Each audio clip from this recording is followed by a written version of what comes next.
Today we're going to see the fundamental equations for planar motion for the velocity and acceleration of this particle that you see sliding on a rod on the picture you see on the left.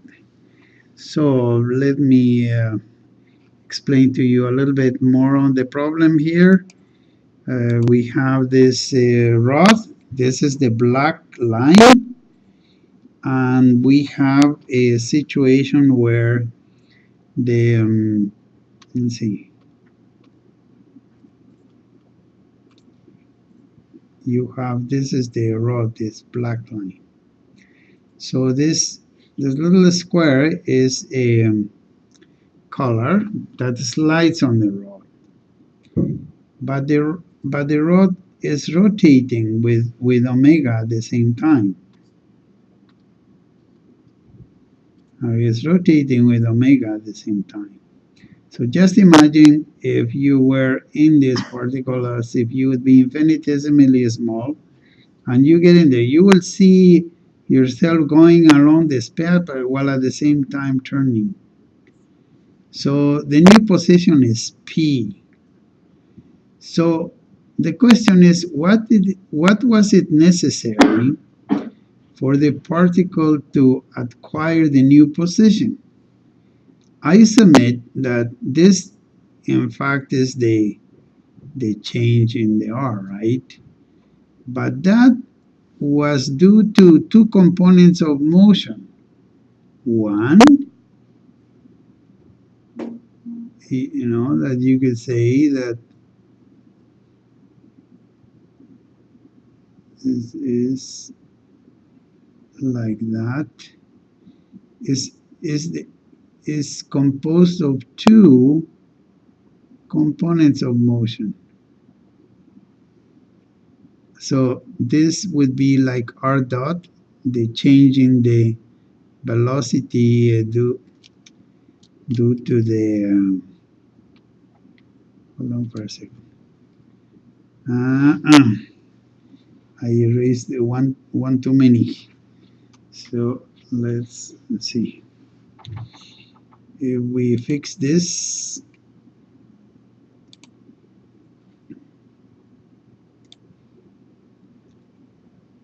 this is where we were, right? Yeah, let's keep it there.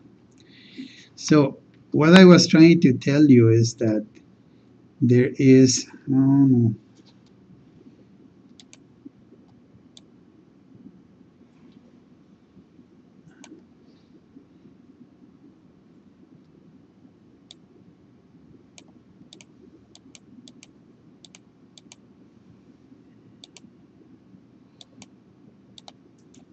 yeah, okay, let's try that. What I was trying to tell you is that this changed because of the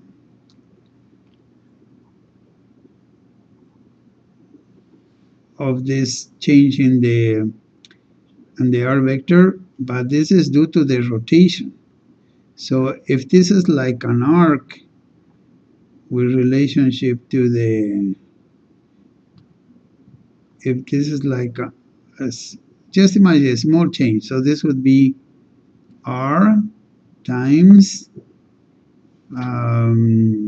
omega, r omega, right? Or r times d theta dt, like this. So this is due to the translation, you may say, and this other one is due to the rotation. Very good. So you see, if you have the r vector, you may say what is the change of the vector d r dt? What is this? This would be the change of the vector with respect to time So this, remember, this is a vector plus this r, which is really the perpendicular. This is perpendicular to the perpendicular. These two lines are perpendicular to each other. So you have, if you express as a cross product like r cross or omega cross r, really, then we are indicating this plus, then this would be omega cross r. Yeah. So this is the change of the. Another easier way to say this is the r dt is the elongation of this dt like this plus what I wrote in there, r times d theta dt. Okay, these are vectors. Okay,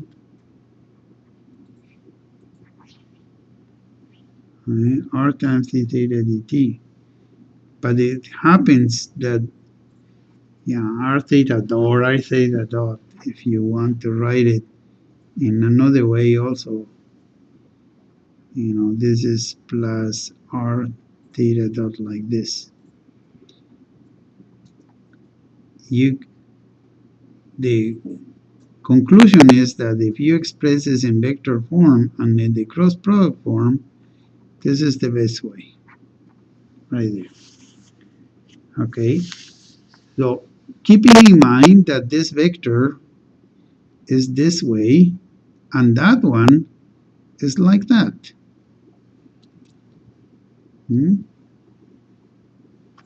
So we need to do a velocity diagram in here for this.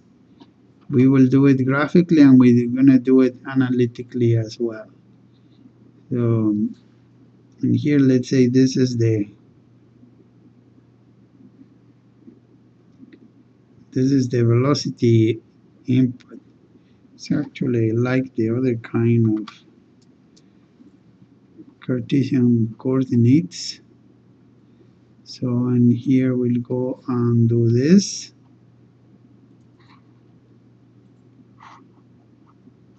So this would be the velocities, okay? Velocities.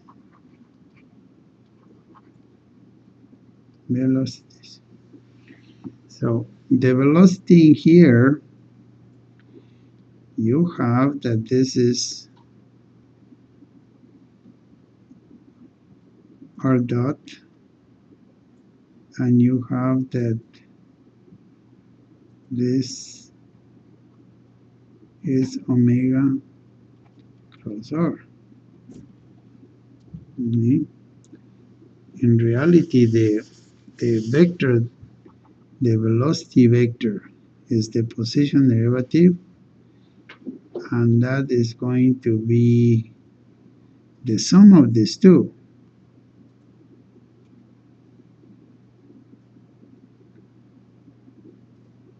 Like that.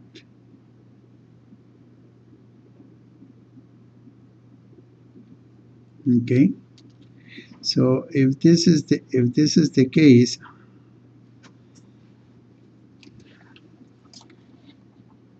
hold on for a second. I'm gonna do this. Bring it back. Okay. So that's the velocity diagram. Or you could write it in a different way also. If we want to do this.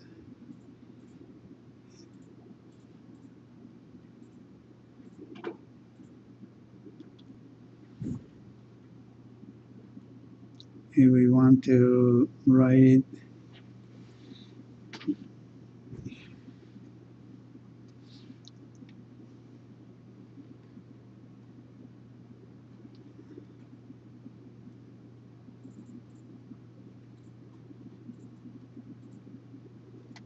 you could just write the component one is this way, r dot, and the other one is like this. And you could say, look, I am going to be attaching a rotating frame to it. This is the vector e sub r direction, and this is going to be the e sub theta. Okay? So where this is omega cross r. So what I was saying is that the velocity of the particle in the end, the velocity of the particle, vector velocity, is r dot vector plus omega cross r. Okay? Now, you keep in mind that the derivative of a vector always is the change in the length of the vector and the change in the due to the rotation of the vector. This is for the length, this is due to the rotation. Let's write the equation again, and I'd say, okay, remember, I will say, remember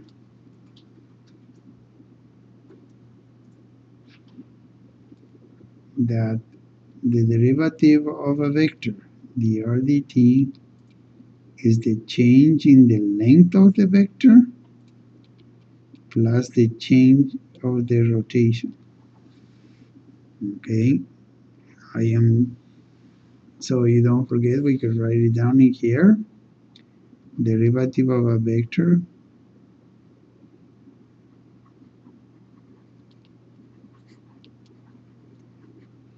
always is change in length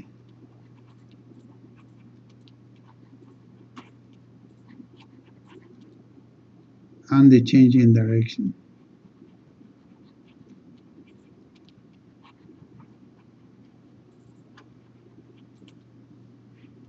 Okay, now this is the velocity definition, the velocity. So don't forget this. For the acceleration, we have two choices. So the question is, what is this for the acceleration? The accelerate, let's just put here acceleration.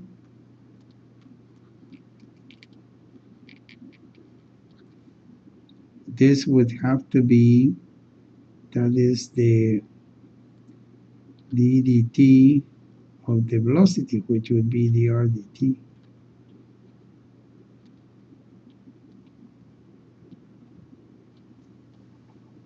Yeah. So we need to differentiate this vector. So why don't we just say that if the derivative of this would be to calculate the acceleration, we need to differentiate both vectors.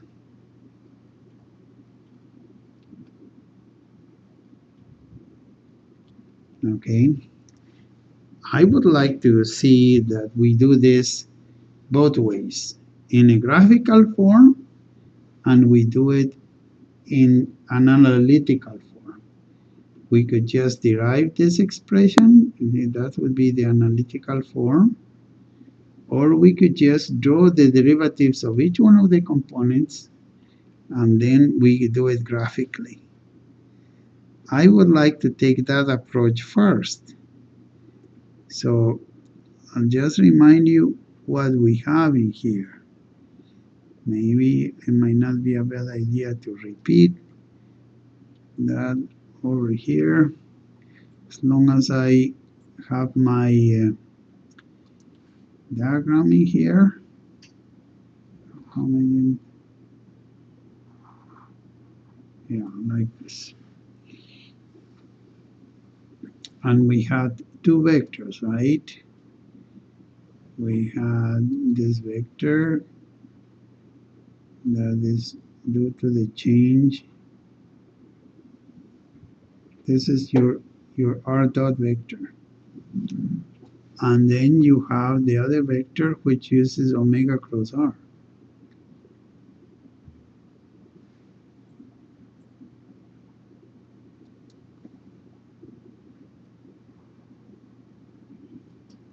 And we said that we are going to propose a coordinate system where this is E sub r and this is E sub theta. Okay? And this was omega cross r. Okay. So you could say differentiate graphically first.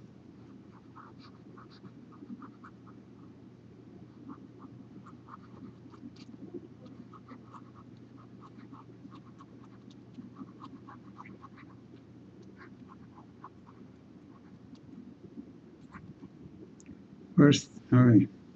So if you look at the change of the vector here, let me just put the coordinate framing here.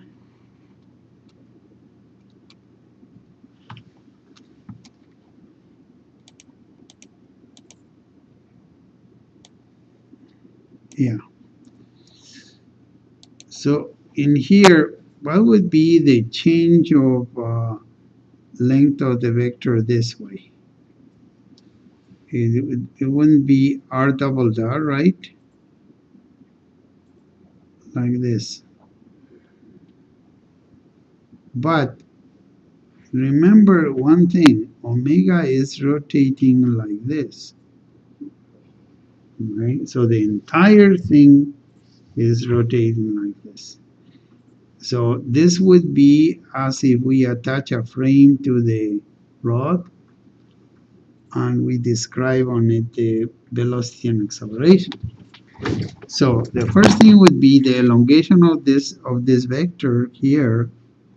The elongation of this vector would be r double dot. The rotation would be omega cross r dot. And omega counterclockwise cross r dot would be perpendicular. Omega cross r dot. Yeah? So far, so good. But what about um, the other component? The other component is this one. So because it is a, we need to differentiate, like we need to take the omega cross r dt and understand this well. Okay, omega is a function of time and so is r. When you differentiate, remember the law of products. So we are going to have, first of all, the elongation of the vector would be omega cross r, which would be omega dot cross r plus omega cross r dot.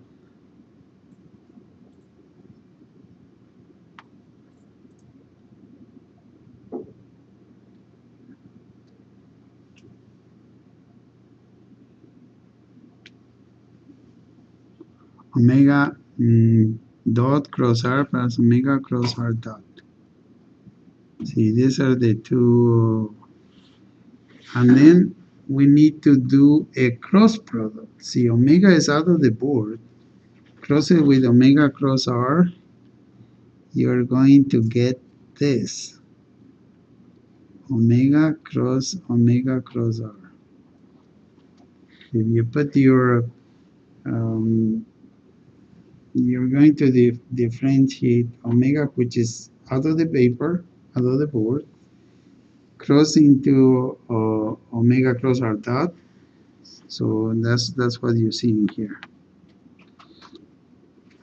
If we were to simplify this, these components, and then you'll have, let's say over here,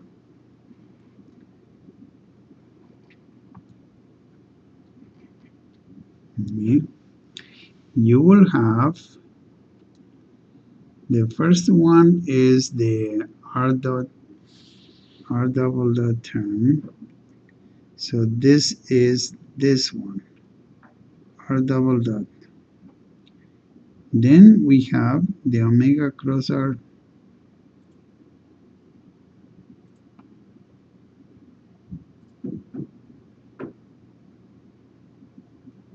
omega cross.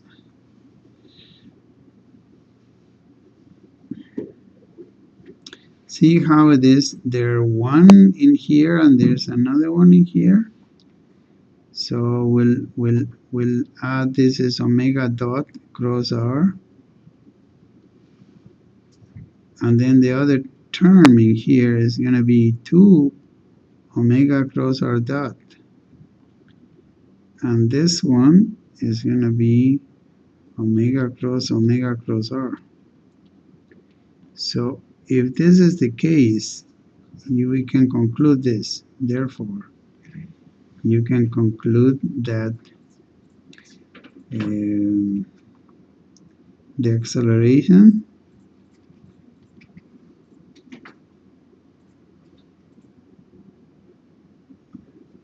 is equal to r double dot vectors plus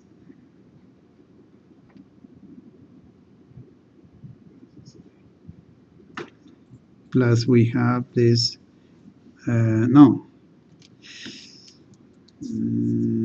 no, okay. This would be omega dot cross r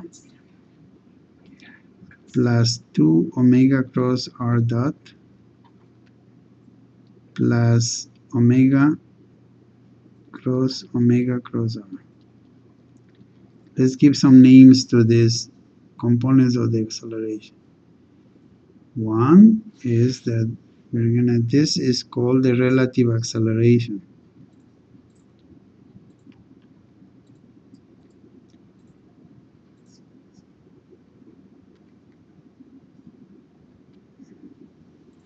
This is omega dot cross r.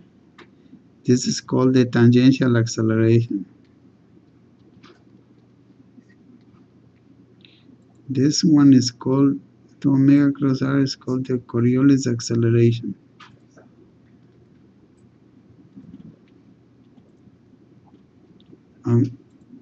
So that's, and then you have plus omega cross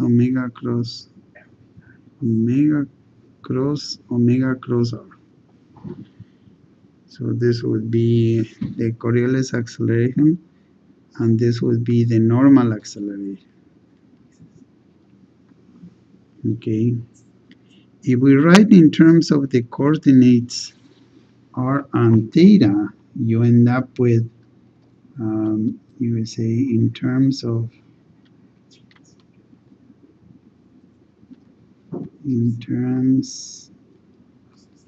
coordinates,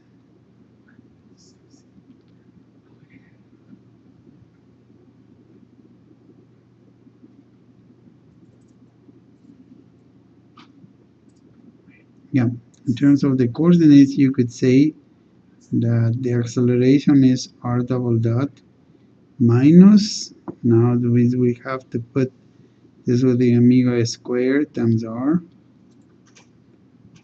in the what direction? In the e sub r direction, plus the other one would be in the, this would be omega dot cross r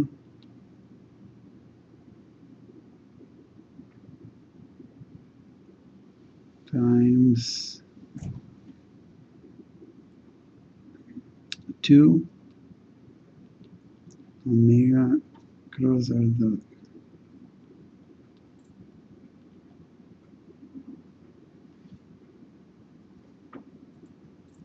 So, and this would be in the e sub theta direction. So this is another way of expressing the acceleration, by the total acceleration. So like I said, this is worst case scenario where we have all the components of the acceleration. And we have derived this using the graphs. And we could, like I mentioned, we could find the same expression.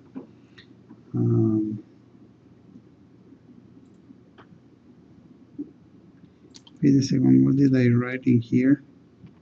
This is a plus sign, not a parenthesis sign. And also at this point we don't use the cross product anymore. Omega dot, no, sorry, just, so this would be omega dot times r, and this is times r,